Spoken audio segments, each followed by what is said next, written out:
So in my 20s, my first career path started in advertising sales. I worked in the media for radio stations and sold advertising.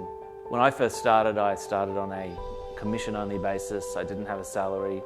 I really had no training. I was given a telephone book and a telephone and told to go basically make cold calls. But the key for me was that I had to learn very fast, otherwise I didn't earn money.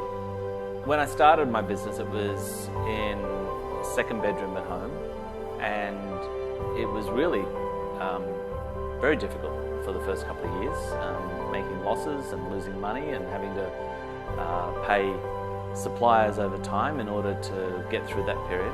That particular business, it was an events and publishing business. It had an office, ultimately an office in a building that we bought in Sydney, had an office in Phoenix in Arizona.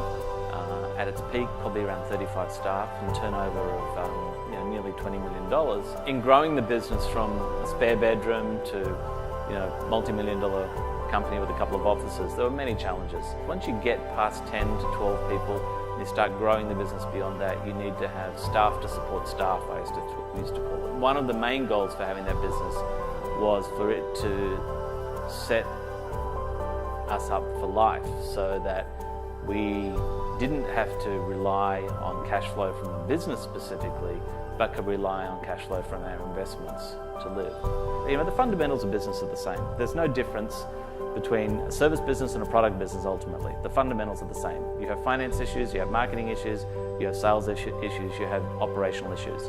Whether you're selling a widget from a retail store, or whether you're selling a service over a telephone, or whether you're marketing something online, all these businesses are the same in principle. They just have different mechanisms. When you're running a business, it can be often a very lonely experience, and so mentor is often an opportunity to go beyond your circle of friends, your circle of direct influence, your main contacts, and have an opportunity you get an opportunity to explore things with someone who's unattached yet attached, unattached to the outcome but attached to your success. I would find largely most people who seek out mentoring are just in a place of being stuck. They want to grow the business and they don't know how to take it to the next level. I think by definition mentoring in some regards is just being able to support someone to go somewhere that you've been that they haven't necessarily been. Business is simple.